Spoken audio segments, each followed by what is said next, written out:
Welcome to Blake Street Banter, where one of us knows what the word banter means. The other two are just along for the ride. Mike, say what's up. What up, what up? We are joined by Zach Agnos, family of the pod officially now. What up, big dog? What's going on? I appreciate y'all having me on. Yeah, it's just good to run it back. I'm glad dude man kind of reached out to us like, hey, do you want to have Zach on again? I was like, yes, that sounds fantastic. Let's make that happen. Yeah, Paul's the man. He's been awesome. He's such a good dude. Yeah, he's been reaching out to us for a few guys too. So I love that connection. It's just like, all right, let's get these guys and let's talk and tell stories and do that thing. So it's good to have you here. Good to do that. Let's talk the hard stuff first. I wanted, if you were in the ECU locker room around 4:00 Eastern time today, 4:00 Eastern time today, what are you saying to the boys? That was after the game, right? Yeah. I probably. Oh no. No, we're lagged. Cut off. Oh no. Okay, you're still there. I'm good. Yeah. All right. I'll be emotional for sure around my boys, but yeah, I mean it's tough, like you never, especially being in front of that environment, you never want to lose in front of that environment just because they're so passionate day in and day out for you guys and the players. Like I can speak as players, like we wanted to give back everything that we could to the fans and stuff. No. Okay. We see you. Can't hear you. Want to get back to the fans and stuff. I mean, the jungle was hopping. The jungle was hosting the Super Regional. It was hopping. They battled back. Lost the first one to Evansville, which was a surprise to everybody, and then made it all the way back to the championship. And then, still can't hear you, big dog. Still, I don't know what's going on.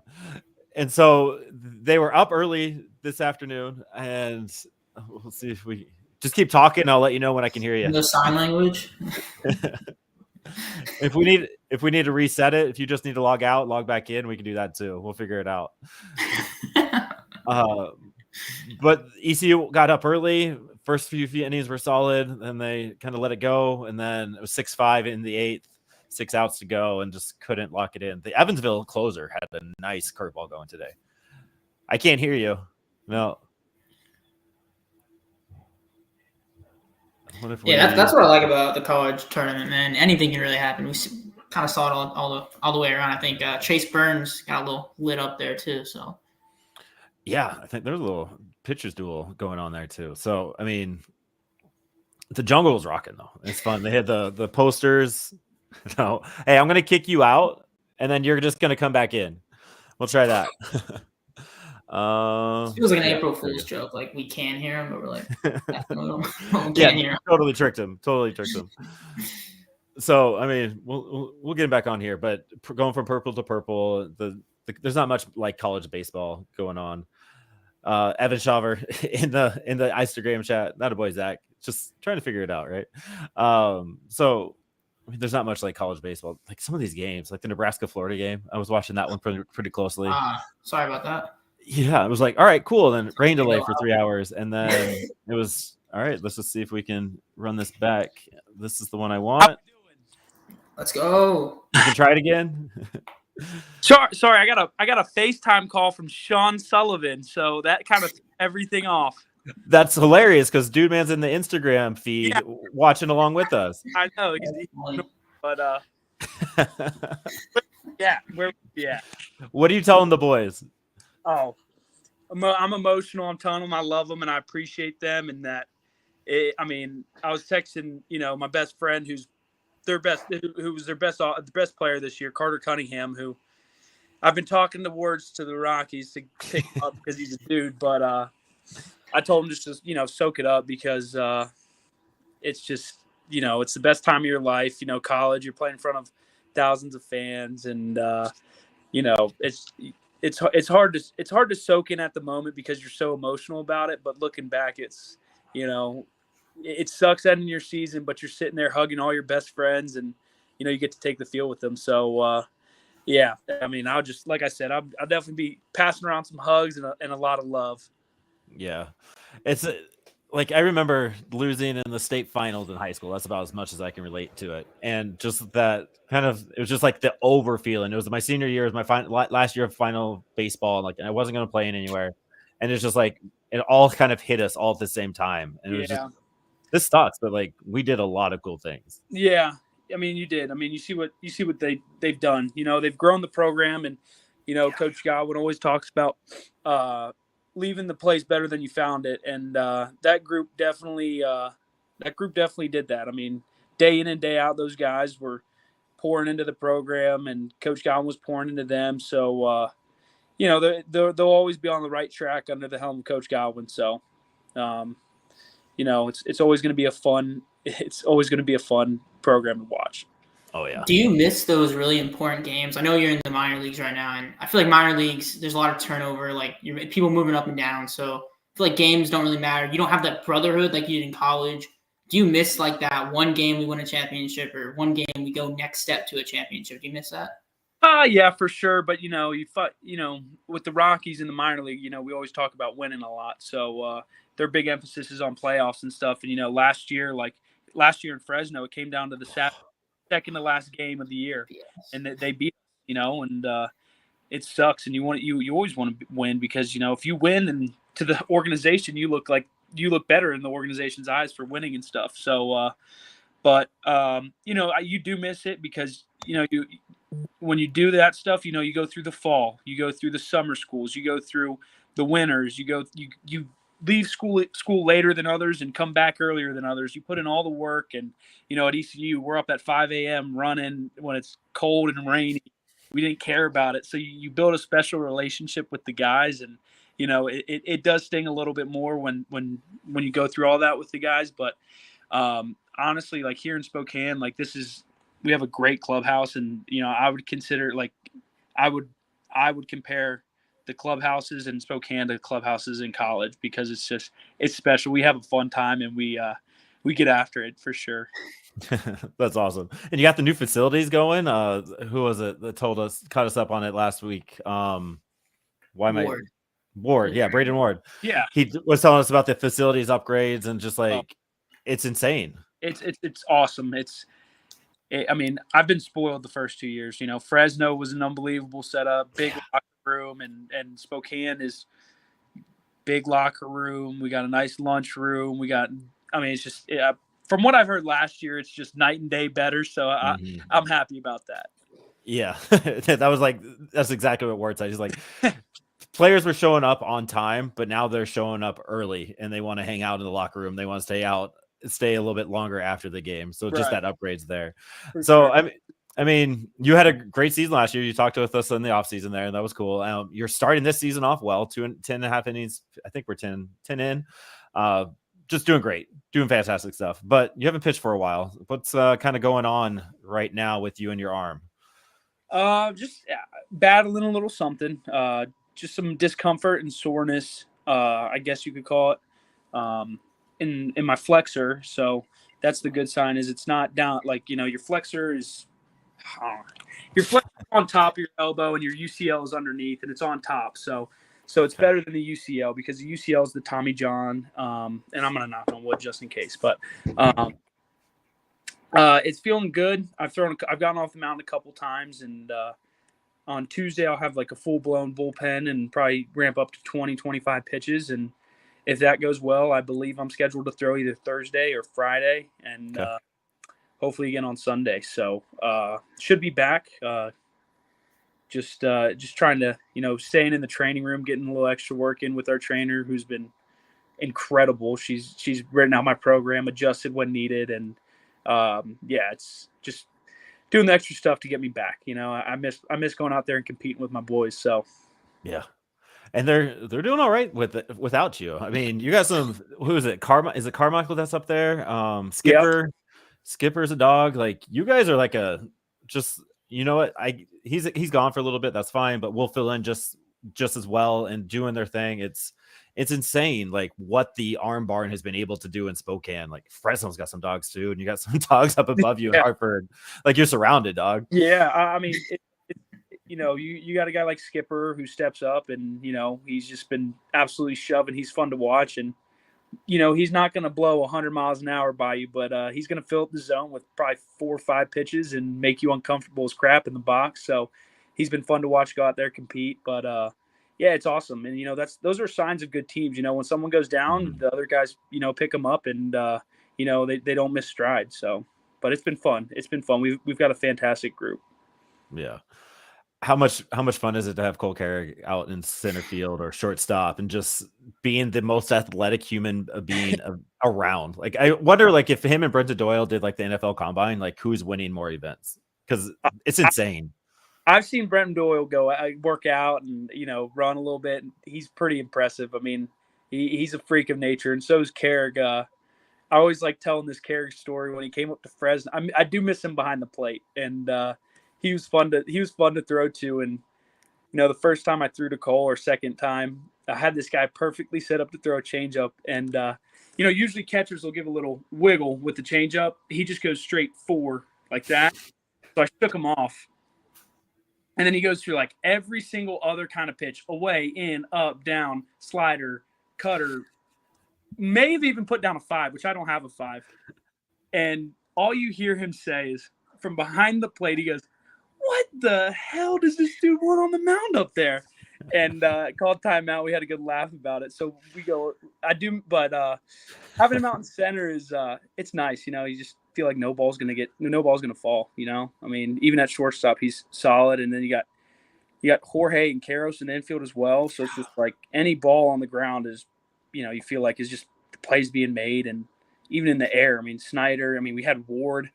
I would like to see Ward play more center, but I mean, I saw some highlights last year, and it was pretty fun to watch. But Carrick is a special player with a lot of tools, and I'm excited to see him continue to develop.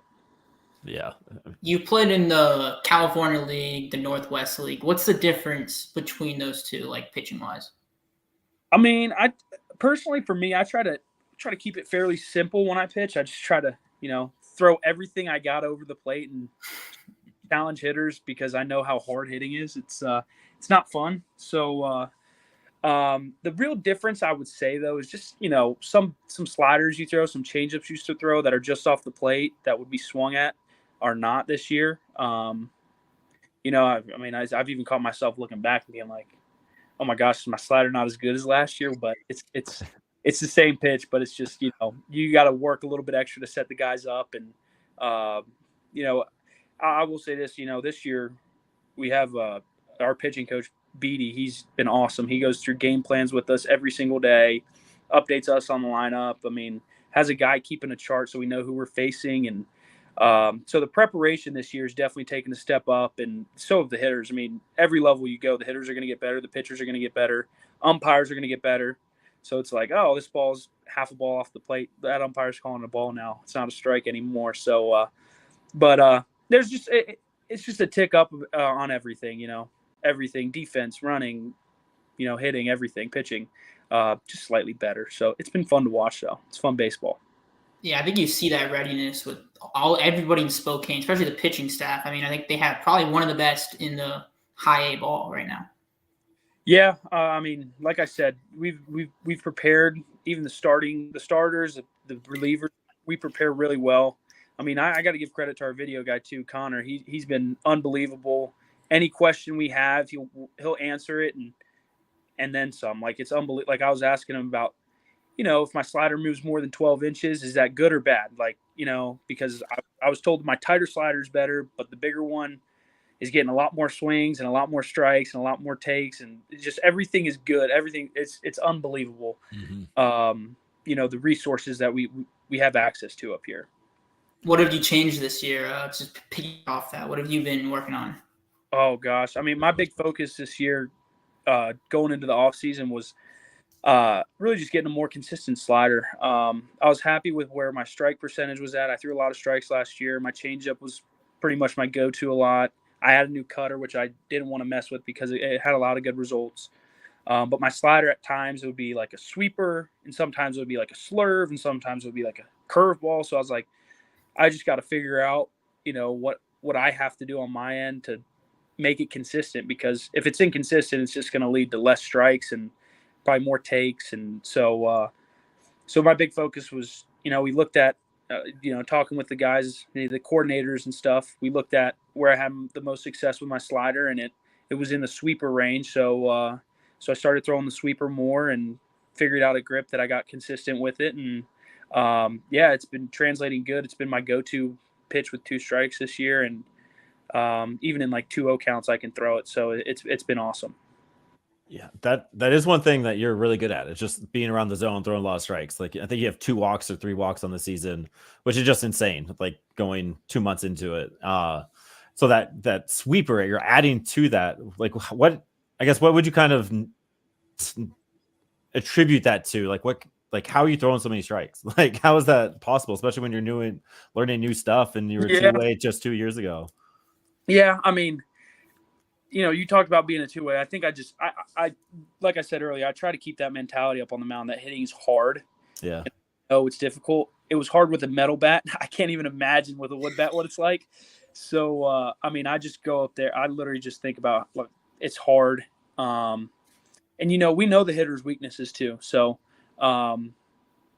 you know how to attack that. And, I was always told that growing up that, you don't want to throw hard, you want to locate. Because my grandpa played professional baseball, and he's old school, like throw it hard, but it's right down the middle. The harder it comes in, the harder it goes out, stuff like that.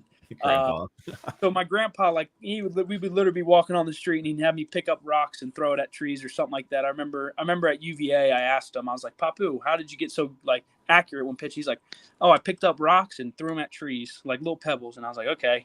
And we were in a gravel parking lot. I just started doing it. And, yeah, I mean, I had a great pitching coach growing up too. A guy that pitched 11 years in the big leagues, by the name of Sean Camp.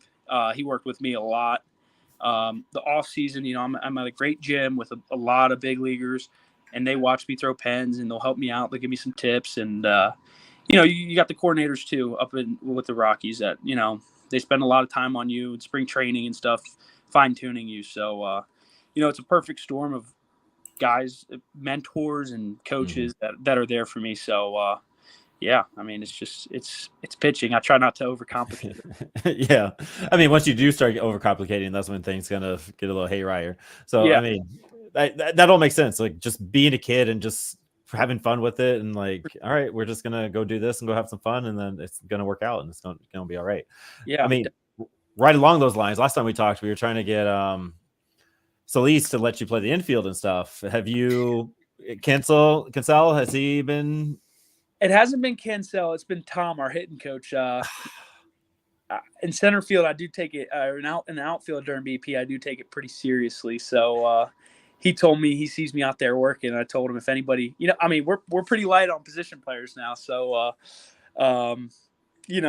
maybe something happens. I hope to God nothing happens, but I hope maybe I don't know, maybe someone goes down sick for a day. I mean, I might be at first base. I might be at second base. I don't know. But I'm still trying to work it in. But I don't know if it's going to happen. I don't think that's a Cancel call. I think that's, Forbes or. Yeah, that's a higher thing. Yeah. If we ever have that opportunity to talk to those higher ups up there, like a Clint Turtle or Chris Forbes type thing, like, we need just one inning, maybe just one at bat, maybe just one batter anywhere. Yeah. Just let Agnos eat. Listen, there's so much gear that I could wear up to the plate where there's it would feel like a marshmallow hitting me if I got hit by something, I'd wear the pro hit. I'd wear probably 3 pro hitters on my hand so my thumb wouldn't get jammed or anything. I'd probably wear a catcher's chest protector and leg guard, and then just, I don't know, I wear a lot. Just in case. I mean, it doesn't happen a lot in the minors, but I think it was Navarro who pitched last year. A position player pitches. Yeah. I don't see why not switching it up. That's what I'm saying. I mean, it's a baseball game, you never know. Yeah. So these are the points I'm going to take to Chris. Maybe I'll write him an email or I'll send something to him. I don't think he'll be too happy with it. Every time he sees me, he reminds me that I'm not an infielder anymore. So that's awesome. All right. Don't want to take up too much of your time, but what was that spring breakout like? So that was a fun experience for the fans. We had all the big dogs all on one screen against, I think you guys played the Giants. It was the Giants or Diamondbacks. I knew it was an NOS team. It was just really fun. Like it was the first time doing it, but like being on the ground and having the outing you had a pretty solid outing. Like what was just that whole like experience of it? It was cool, you know. I mean, you kind of felt like, you know, you were kind of the big league, you know, game in spring training. So it was cool.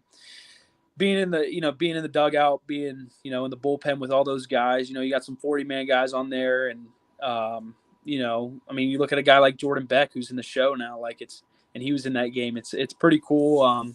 You know, I was very fortunate enough to throw in that game, to have an inning scheduled, and face Diamondbacks have a great farm system. You got to face some good hitters. I got to face a guy that I played against, so it's fun.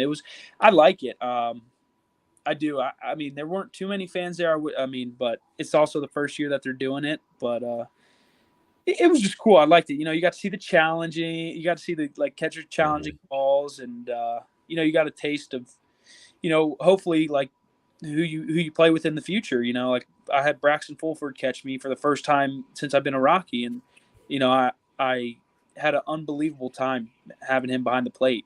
He was calling sequences that I didn't even think about, but it made sense. And you know, I just tried to throw it what he said. Like, yeah, sure.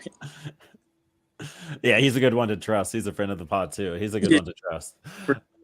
That's awesome. I love that the MLB feel, like it felt like an MLB game from the fan perspective watching it on TV. So it's kind of cool that they were able to kind of allow that to happen for you all while you're playing.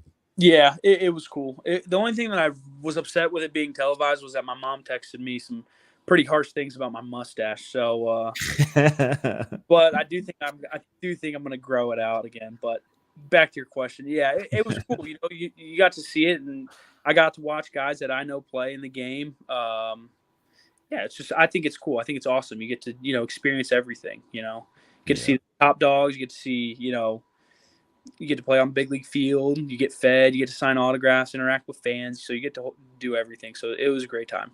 That's awesome. Love that. All right, Mike, what's the last question? What's the update on any new impressions? I do have a good Cole Carrick impression, but he did change his lefty, so I'm probably gonna have to redo that now. I did actually get a laugh out of Chase Dolander by impersonating him. Pretty accurate. It's pretty good. I do a good Robbie Kensell impression, which I try to just keep that down in the pen and keep everybody loose down there. But yeah, we got some stuff in the works, so it's been good. And yeah, we'll leave it at that. We won't put you on the spot asking for any of them like there. I just remember last time it was you and Bryce had the Pink Panther impression moment out in the bullpen. That was something I was like, all right, we got to have a follow-up and see if there's anything else there. No, not much follow-up on that. I mean, we did play co-op the other day, probably about a week ago on MLB The Show, and he gave up a few runs, and I carried us on offense. So nothing's new with that. I'm still dominating Bryce on the sticks, but we'll see. He's been awfully quiet since we played, and he gave up all those runs, but we'll see. Maybe he's in the lab himself trying to work something out there too. That's awesome.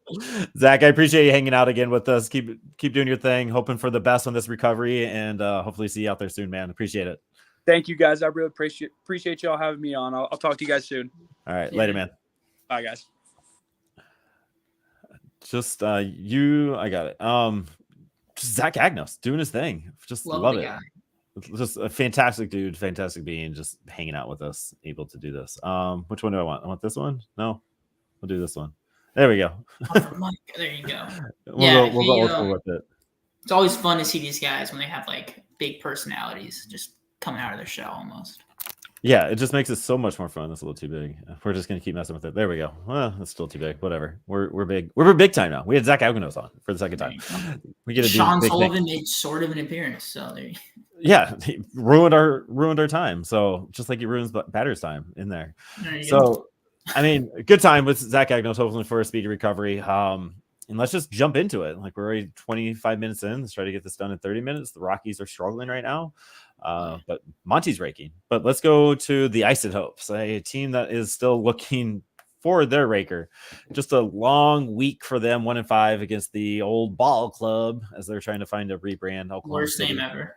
Well, they're going through a rebrand, and so they're doing a Washington football team type thing. Oh, okay. And so they're doing a fan thing, and I think by the opening day of next season, they'll have a new identity down there. So which is kind of cool. It's also another way for them to sell a bunch of merch. But tangents, stay on task. So the bats have been quiet. I don't know if the Isotopes scored more than 2 runs more than twice. Very few runs scored. Michael Tolia, 7 for 22, a double, a triple, 2 homers, 0 walks, 7 Ks. So it really is the power or the strikeout, which is just, I don't know. I don't know what that means. It's kind of disheartening. I was just hoping he would go down there and figure out the zone. And then I think Aaron Stunk is the other big guy, just 8 for 25, 2 doubles. Like he's still hitting, was almost a 300 batting average there. And Drew Romo was kind of hitting his skid. Like the season's catching up to him now, where it's a little the opposite of what Drew Romo kind of faced last year, where he started off slow and then came in hot. So any big takeaways from the offense down there? I mean, you kind of nailed it. Tolia with a good week, but we're still looking at the walks, and it's almost like that's what I want to focus on if I'm Tolia. Like, I know you can hit for power. I know you can hit the PCL. We need the walks, though. Like, that's what we need to work on. 0 this week. You're tracking it on the morning whip around. Love that. Coco did great. Coco, once again, like, I feel like fans are now really pro Coco every single time we post something about him. So you never know. And then Shunk, of course, had a great week. And Shunk makes plays on defense, too. And who made the one-handed behind-the-back throw? Was that Coco? It was the Hulk. Yeah, and it just like went kind of in the air. It was like a really close play at the second base. Yeah, it was Coco trying to do something cool. Like his glove, him and Shunk are like web gems every single night. Like Shunk at third is Arenado-esque with his arm, and it's insane what he's been doing.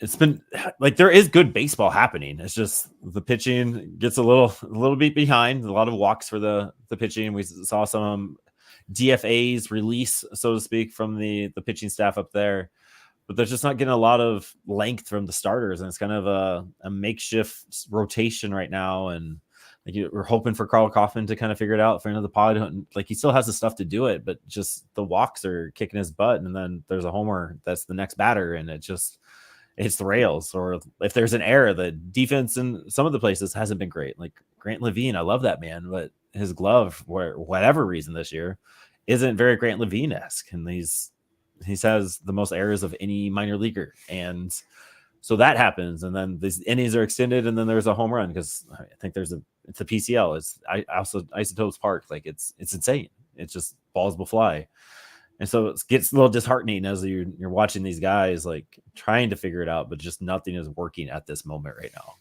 Yeah, I think the Isotopes are, if I'm not wrong, they're the worst minor league team in terms of record. I'm checking it right now. Well, it looks like Altoona for Pittsburgh.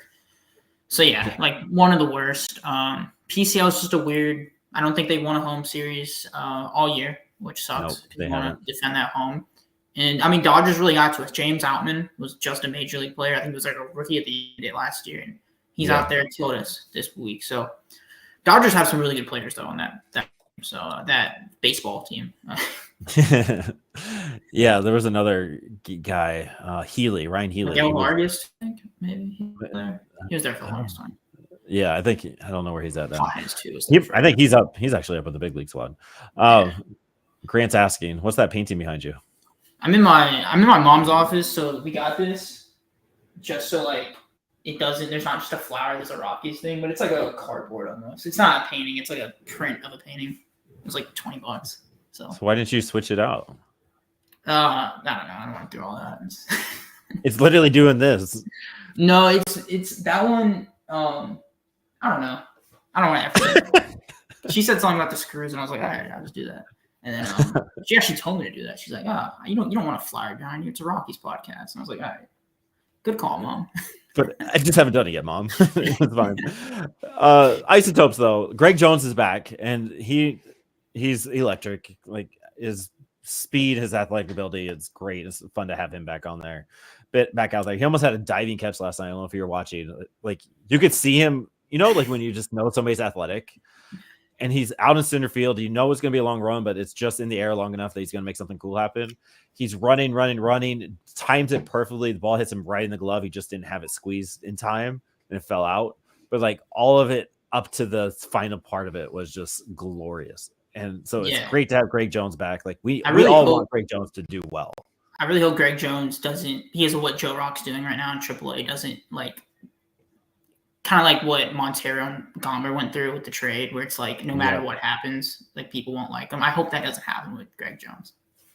Yeah, I mean, for me, it's like the opposite. All right, you just took one of our guys away, Joe Rock. Love that guy, friend of the pod. It's like, all right, I kind of gotta like you. Like you're now the equivalent. I need more of you, and he looks like a good time. Like I would love to get him on the pod, so maybe that can happen. But like he's just, I think I would love to see him get a call up, showing his athletic ability and doing all of the super utility piece that the Rockies kind of need. Again, no offense to JK, but like Greg Jones is left-handed too. So make that happen. And then Nolan Jones came back. He was running around the bases yesterday. He was doing all right. And then Noah Davis is back with the squad. Like I was saying earlier, the innings just being extended. The innings just got extended for Noah Davis. But one was kind of his fault. Like he would be the first one to tell you could see he was a little frustrated. And there was a hard hit ball to first base, and nobody would have thought like it was going to be picked, but totally got it, scooped it up, tossed it, but no, it wasn't at first base. But then there was a few releases. Ponticelli and Wilcox are officially no longer Isotopes. So hopefully whatever's next for them, that goes well. And we'll get right into it. Brian, Yardgoats could be facing Garrett Cole tomorrow. I saw he was on the rehab. He's on my fantasy team, so I've been watching him, and I saw he was with the Rumble Ponies, but I didn't know what the Yardgoats schedule was. So who hits a homer off Garrett Cole this series? I'm gonna go. I mean, he's got the power to do it. Yeah, pretty easy pick, but maybe Navarro. I'll throw out Navarro out there. Just going old grizzled vet to go yard on the Garrett Cole. It should be fun though. I mean, I know like it's a rehab, so it's not like the most serious thing ever. We see that with our guys rehabbing, but like we hit a couple homers off Walker Buehler, and that was fun. So right, and I remember, and it translated to the big leagues because I think we beat him up. Owned him. Yeah, he had like 30 pitches in his first inning. Very un-Walker Buehler. But Tovar and Shunk, I remember them talking, or Tovar took a Chapman or somebody deep or doubles, and Shunk was recalling his at bat against that. So just good opportunity to see what a big major league pitching looked like, and Garrett Cole being top 5, top 10 in the league in arms, like that'd be great. But the Yardgoats, they had a good week. They were in first for a few days, then they lost one, and then they won the last 2 games, but wasn't enough to regain first. But they had some fun weeks. Warming Bernabel and Yankiel Fernandez are absolutely demolishing baseballs right now. Like this is the power that we all know that Yankiel Fernandez have. He is actually showing it right now. We're seeing a lot of average too. Like the power is still there, and it's Yank. The power is going to be there, but we're seeing a lot. I don't want to say a lot less power, but less power, but for the sake of more average. Which, I mean, I like that type of player. I don't want to be straight power. You see, like Joey Gallo, like kind of problematic. So I like it. I don't know if it's a change or it's just a coincidence, and balls are just landing for singles. But he's been great. I mean, I think he had like a 5-for-5 game or a 4-for-4 game, something like that in there with the double. So he had one of the best performances of the week, and I mean. Yankee can't go wrong. He's really turning around. Warming Bernabel, though, beginning of the year, he looked like a shell of himself. Terrible. We were like, what happened to Warming? And then I'm going to not use the pun because it's a little too obvious, but he started heating up. And now, I mean, his batting average looks nothing like it was a month ago. I think it went up, I have it in the notes, went up like 100 points or something crazy like that. Went up 44 points, but 190 to 230 in like the past 30 days.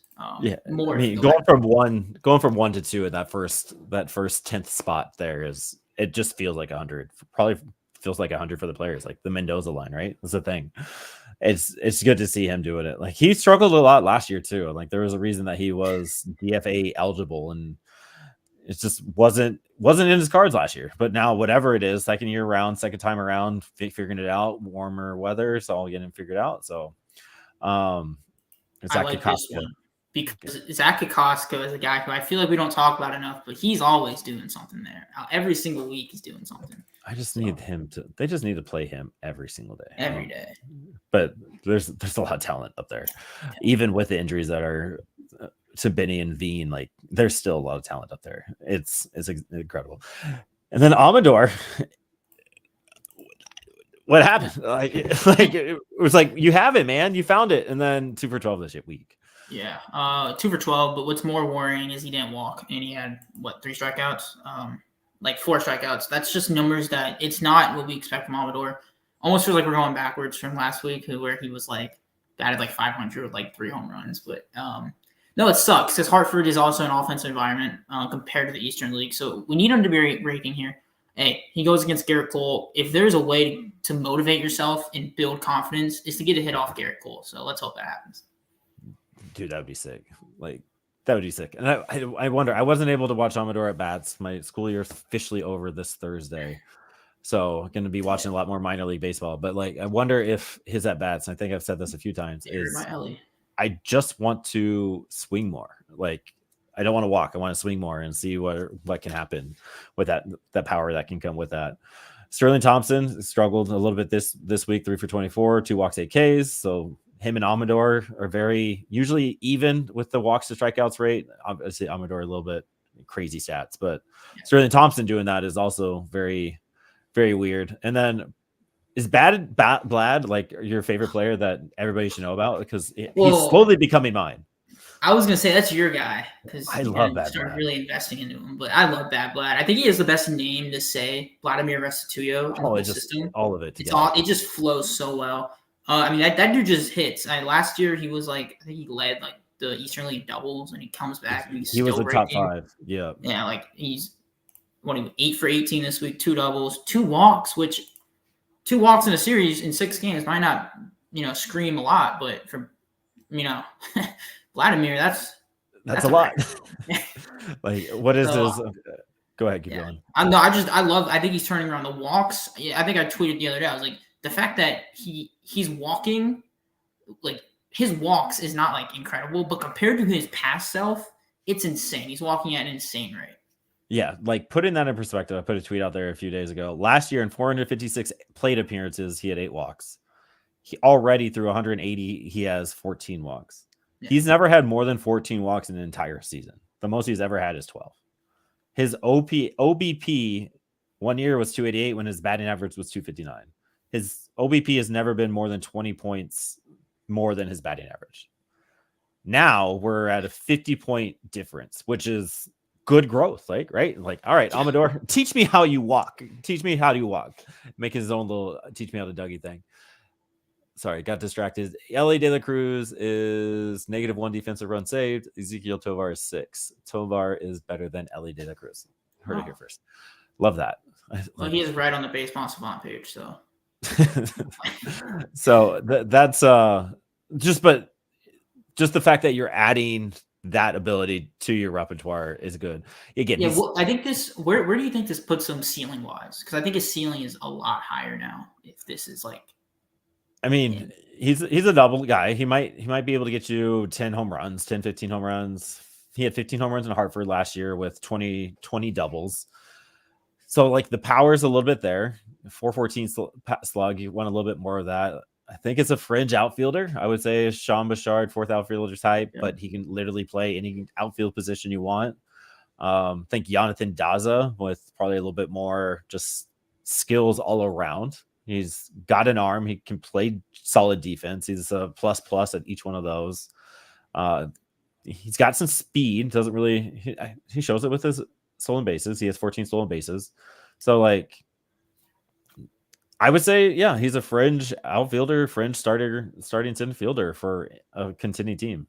There's no reason not. If Brenton Doyle wasn't here, I would think Greg Jones obviously would be next, but Bad Blad can go play Major League center field right now. Yeah, I don't know about a Coors, but no, he could. Cool. All right, hey, there you go. Focus on him in the defense. It's insane. The pit balls that he can get to. He's incredibly gifted. Yeah, he's gonna rake in the PCO. He will, and he's Isotopes Park has a big center field too, so it'll be fun when he gets up there. But the big news, the big storyline in Hartford isn't Bad Blad as much as I want it to be. It's Carson Palmquist, Zach Veen, and Ryan Ritter. The big dogs are going down, which sucks. Benny's been sidelined with surgery. He'll be out probably till September. Zach Veen, we were told, lower back stiffness, low tightness, should be back in a few weeks. It's officially been a few weeks. He's now in the lab. It was officially reported that he's down in the lab down in Arizona trying to come back, not doing very much baseball activity, which I don't know. He can't catch a break either. Him and Benny, like just every single year, like they're figuring it out, and then IL stint. You can't do anything else fun. Like you just can't. Like we're just not gonna let you. I don't know what this means. I don't know what the actual information was. Frank's not helping me here. I guess maybe it's not. We don't know much. They don't tell us a lot. So yeah, not doing baseball activity, so it's frustrating. But then the Carson Palmquist one is super weird. Like we were talking about it off air, because he skipped his start this week. He last pitched 2 Saturdays ago, so it's been about 10 days. There's no report on the Colorado Rockies transactions page about Carson Palmquist being on the IL, but if you go check out his baseball reference, he is officially on the IL. This is how we get some information. I'm trying to make some connections to kind of be that finding out how to find this out, because this is incredibly frustrating. Just like when you want to know about what's going on, I think it's a full minor league system thing. Like we're just going to hold all of the injury news close. So no idea. And Carson, maybe Carson come on the pod and pull an Agnos and tell us what's going on with his injury. That'd be kind of fun in a non-fun way. But like, it's just injuries. We're seeing at the major league level. All the arms are going down. Like my entire fantasy baseball starting rotation is on the IL. It's just, I don't know what to do about it. Like, is it the pitch clock? No, it's not the pitch clock. But like, it's just frustrating. it's a lot. Yeah. Even like Ritter, which had just a weird week. Like That was he was really on fire. Weird. Ritter's batting like 290 right now, and better than I would have ever thought. And I'm like the biggest Ryan Ritter fan out there. So we got our I guy. don't know what happened. He was taken out, pinch hit for Navarro, who they said was coming on a plane. The plane was late, I guess, but then he didn't play the rest of the series. So we'll see tomorrow. He was in yesterday. He was? I don't think he was. Yeah, he was in Saturday or Sunday. He was in one of those days. I don't think he was. I'll check it. You will, and you'll be wrong. You want the money on it? Second base. I'm pretty sure he played second base the other night. No way. This is the professional 31st, right? Yeah. No. His last one was May. Are you stuck in June? Let's see. Oh, was it this one? It was. No, you're wrong. Okay. His last game was Friday. We got taken out for Navarro. 295. No, I thought we were talking about Navarro. Oh, no, I think Navarro played the whole week. Yes. Okay. You were talking Ritter. Okay. All right. Yeah. Bad podcasting. There we go. Yeah. No, Ryan Ritter did not play the rest of the week. No, which is, yeah, because you said you even went back and tried to listen to the pregame stuff and see if the dudes talked about it, and they didn't mention it at all. So that's one thing I would love for MLB to fix. Like, give us some kind of news about these injuries. I was gonna say we have breaking news because no one's reported on it. And do you want to tell the people the news we figured out? Or Jake Summers retired? Oh yeah, Jake Summers retired. Here to hear first. He is the third retirement in the Colorado Rockies minor leagues in the last week, because I don't think the other two retired when we talked. Nick Bush officially retired, as did Parker Kelly. Parker Kelly also retired. He was a big dog for Fresno last year. Jake Summers was part of the Nolan Arenado trade. He was kind of MIA for the last 2-3 years.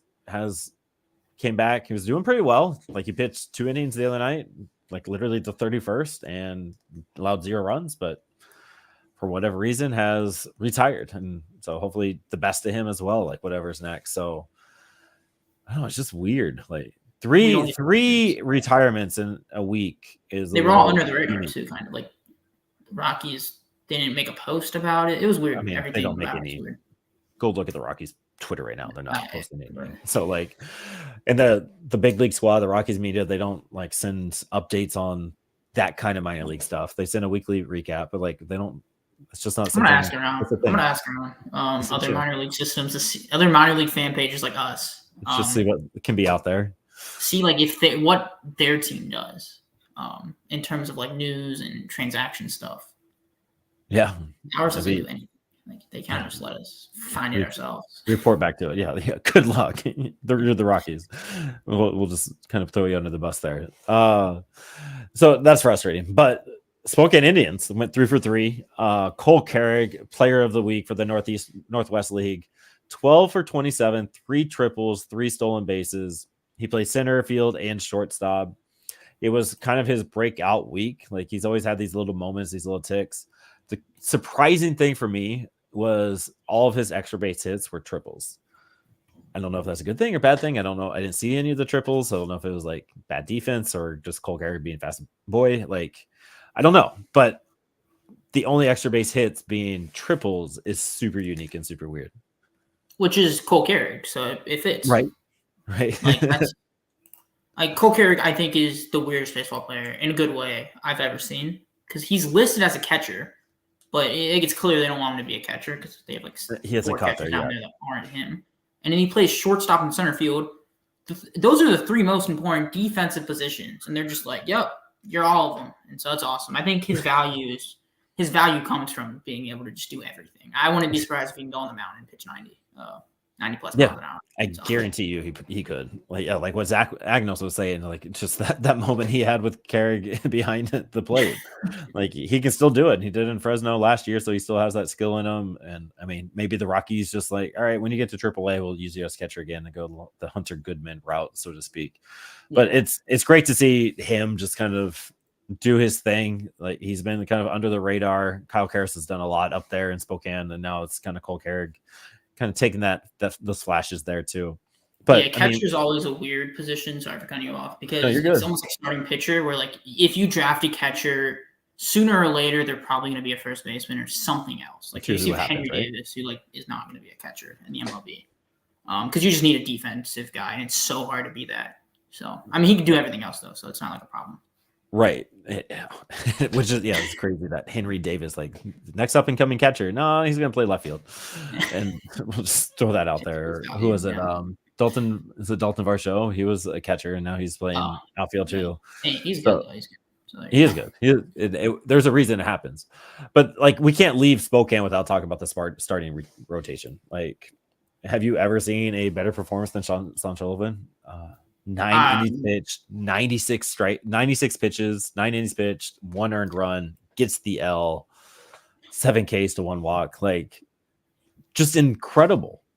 It's up there. And Tyler wrote the article about it, and he also threw in I think it's a Harry Potter reference. You're a wizard, Sully. You're a wizard, Harry. But anyways, he just talks about like I feel like we love to look at velo, right, and like. That's really it, right? I mean, especially like these minor league guys where we can't really, there's not like data, like baseball savant stuff where it's like breaking them down. But there's way more to baseball, to pitching than it is just velocity and pitch type. Those are the 2 that I think everybody kind of focus on. What do you throw? How fast do you throw it? And there's so much more to it. We look at arm slot. He's like a 3/4, almost like a sidearm type guy. And the number one thing I think a lot of fans are kind of waking up to, and it's the extension. Foolish Baseball made a video about it the other year, probably like a year ago. So go ahead and watch that. If you have this massive extension to the plate, your 92-mile-per-hour fastball like Sullivan all of a sudden looks way quicker because there's just, less room for the, can't read it. So, right. I mean, there's so much more to pitching. It's more like a science than it is like a sport almost. And so when I go out, like when you see these guys go 9 innings and 0 earned runs, there's so much more to just like, oh, his fastball was good. There's so much more to it. It's like everything you just said, if you can go check out BlakeStreetBand.com and just click on the Sean Sullivan page right there. I don't think I did it justice. I'm like the layman of what he said. Tyler went so in depth with this. Like he was like, hey, can you look this over for me and see if I'm like missing anything or if I like need to expand on anything? I'm like, dude, I had to like reread it, not because it's poorly written or anything. It's just like I have to reread that. Like, is that true? Is that right? Like, this is insane. Like, Sullivan's changeup is his third pitch, not quite a standout offering, though it's certainly an average 50 grade or better piece of his arsenal. Like, go tell me anybody that's going 3 pitches deep into a random Thursday afternoon like pitching blog for a low key blog post. Like, it's incredible. Like, what Tyler. I think it's can do our. with a lot of his I don't hours. want to like. I don't know. I feel like this might be bad to say, but I think it's our best article we've ever had. Like, because it's just so. No, you're not getting that anywhere else. Baseball, even if you sign up for Baseball America, you're not getting something. It is great work. So go check that out. Yeah, and we're gonna clip that. Hopefully you hit the B button. So like clip that and just put that on the socials. But incredible stuff. Like, it's on Sullivan. Sean Sullivan is like doing everything he's supposed to with it. Like, he's had one bad outing. I think he had a bad outing 2 weeks ago. Yeah, and so it happens. Just incredible stuff by Double S. Just there's only like a couple guys that are like Paul Skeens where they just embarrass everybody. Most of these guys do learning curves. Yes, right. Like, and Chase Hollander was one of them. 6 Ks, 3 walks, 5 hits, 5 innings pitched. Wasn't able to get through the 5th, which is kind of not normal for him. Like, he got his pitch count up. Oh, good play. Yeah. Oh, that was fun. Let up 2 runs. I mean, that's a good way to end it. Ellie De Cruz out. This is the Tovar versus Ellie series, and Tovar is just going to show everybody, I'm the quiet hero here. Love that. All right, good. Yeah, you're not going to do that, but Mason Green went. Mason Green went 7 innings, 10 Ks. Blake Adams 7 innings, 6 strikeouts, 3 earned runs. The starting rotation in Spokane is absolutely incredible. Like, just insane what they can do. Yeah, I think it's the approach. I know Fangraphs had an article where it's like the biggest difference between the MLB and the minor leagues is when you get up there, they start getting data on you. And then if you miss one thing, if you can't hit a fastball, it's over. Like, you got to work on that. In the minor leagues, you don't really see that often, so you're able to really take advantage of these teams, even if you have a weakness. I feel like what Agnos was talking about, I feel like Spokane has done a really good job preparing these guys. What's the batter's weaknesses? What can we take advantage of? What can we work on you better? Not just like what can batter hit. What can we do to get you better? So I think Spokane does a great job of that. Yeah, like, I don't think I've ever heard a player talk about the details and the stuff that Agnos was saying. So that looks like something that's translating a little bit more. Like, the Rockies are doing a little bit more with their minor league system, giving them all the data and giving them all the video and being able to kind of figure that out now, so the learning curve isn't so drastic up above. Like, that's good to hear. All right, and then the Fresno Grizzlies, last but not least, Cardiac Grizz 3 for 3. I'm almost positive every affiliate team had a walk-off win this week too. I think maybe except for Spokane, but everybody had a walk-off win at some point this week, which is kind of fun. Glenn Allen Jr. Yeah, Glenn Allen, his son, 8 for 24, 1 double, 3 home runs. He had a home run last series. I think you put it in there. It was the very end. 4 home runs in 5 games. He had 3 and 4 this series. Like, found his power stroke. What's up, Cade? Pitching coach in Fresno, Rolando Garza, doing great work after coming from the Rays as well. I forgot. Yeah, you're right. There you go. Rays, that's where you go for pitching. There we go. We'll take Greg Jones and California guy is back home. That's good. So and that's what we were wondering. Like, in the offseason, I remember that pod. Like, all right, what is Garza going to bring to the squad here? So, and we're seeing that. I mean, Bryson Hammer was the BSB Player of the Week for Fresno because he went out there and 3 innings yesterday, 1 inning to begin the series, and 0 hits, 0 earned runs. I think 1 walk in there and 4 Ks. Like, perfect. Just 0 hits at the single A. Like, the Cal League, they got some hitters, and there's hits always around. Like, you're going hitless and 4 to a separate outings. I don't. Yeah, it's 4 innings, whatever. No, that's impressive. That's huge. If a starter went 4 innings scoreless, that would be a big deal for us. And I feel like if a reliever does it in a series, we don't really. I want to pick up on that. I want to be the one that, like, hey, this guy, by the way, you're the bullpen guy. You're the bullpen guy now. Yeah. You're the bullpen guy. I love it. I mean, go ahead and talk about the next bullpen guy, Stu, man. It's everybody down there. Stu was great. I feel like I don't think the starters are that dominant as they usually are, but I know Coupe let up a couple, but Stu was great. Stu, I want to say it was his first innings of work for it was a pretty long time for Stu. 5 Ks in 2 innings pitch, 0 hits, 0 earned runs, of course. You can't beat that. Like strikeout, I look at strikeouts more than anything. When it comes down to these guys, if they're letting up a lot of runs, but they're striking out a lot of guys in A-ball, I can sort of get on that train. Like, hey, they have the stuff. There you go. He did both. Nobody hit him, and he struck everybody out. You can't beat it. Yeah, there's such a big learning curve at the single A level. Like you have to kind of go with it. 2 sub-2 hour games this week too. They were very quick. I bet you love that, Kate. A little extra time. It's just fast games are always one of them ended before the Rockies game, and it started like an right hour, after. 30 or an hour after. There wasn't a lot of hits in some of those games. There was not a lot of runs. I think there was 5 hits for Fresno last night, and then maybe 6 or 7 for the other team. They were fast games. But Jack Mahoney, 5 innings pitched, 6 Ks in his outing there. So there's some good things. Willington Herrera finally gave up some runs these last few weeks, which is kind of a bummer.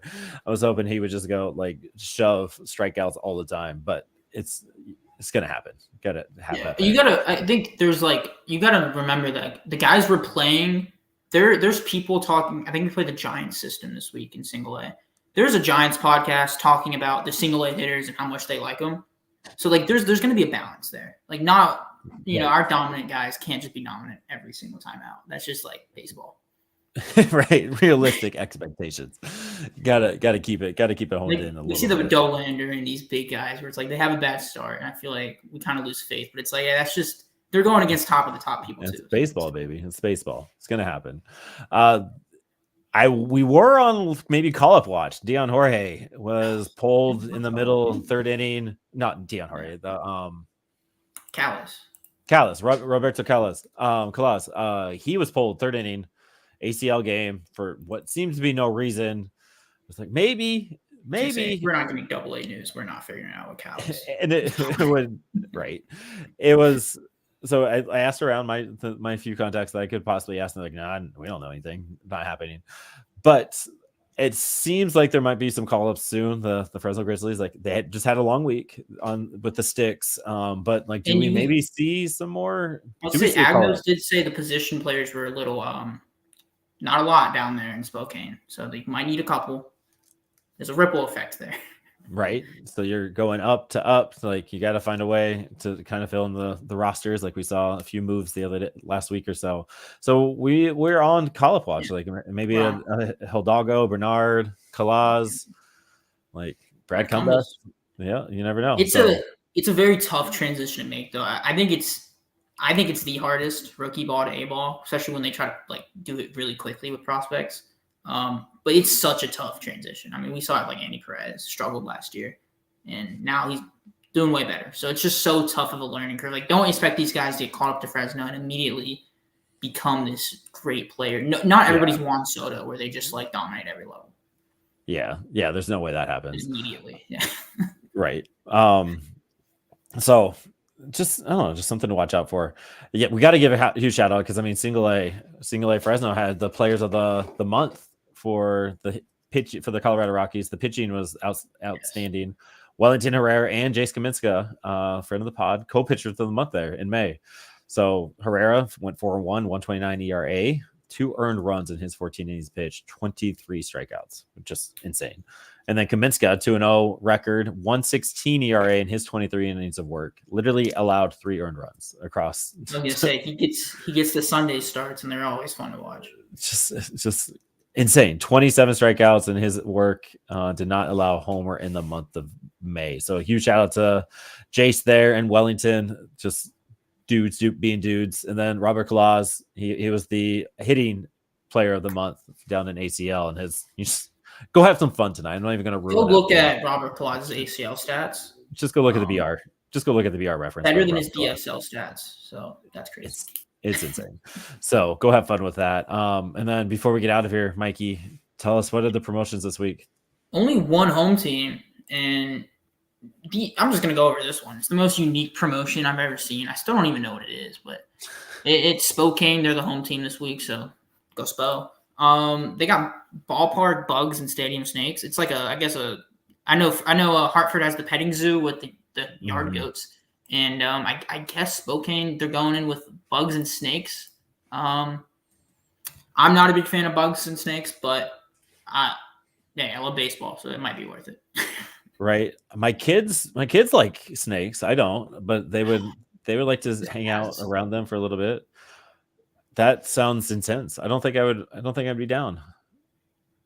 No. It's a weird one for sure. And yeah. I don't know. There's other promotions. There's promotions every single night of the week, but that's definitely a weird shout one out. we talked about. We missed it again, by the way. Mr. Daily, shout out Daily Controls. Yeah. Daily Controls LLC sponsoring this pod. We need to record something. I've been all over the place tonight. We need to record something so I can put it at the beginning so we don't have to worry about this. But because we're driving. Daily's sponsoring St. Louis. Maybe we do a in-person ad read with the man himself. Daily Controls LLC. All of your automation needs. Your button doesn't button. Your like, I don't know what you can. Oh, my bad. I don't want to cut off the ad read, but you could be like, "What is this is the automation?" And then you cut, and it's like Mr. Daily. Yeah, automation. Right. Yeah, if you're listening, Keith, Mr. Daly, go ahead and remind me in our 6-7 hour car ride together as we make our way to St. Louis about recording something, and we're gonna do something cool. We'll have your brother drive us. So this is brought to you by Daily Controls. Go check out his website. He fixes everything. He's awesome. He's a good guy. So he'll work hard too. Anything for the good of the cause? Much. It was a fun week, and looking forward to next week. Oh, yeah, great! I just want to go shout out to Noah doing amazing crap for us. I don't want to curse, but amazing stuff. yeah. He probably enjoyed his 3 days off. He finally got his off days. Yeah, he's back at it. So he's been an engagement farm for us because every time he posts, it gets like 100 likes. So shout out. It's just having a man on the field. There it is. So yeah, huge shout out. Keep following along with us. The minor league weekly recap will be sent out tomorrow. We'll have a major league recap sent out tomorrow as well with some buddy quotes and all that. And I think that's about it. I'll be in St. Louis this Friday. Go Rocks. Woo! Thank you for watching and listening. Please check out our link tree for more content.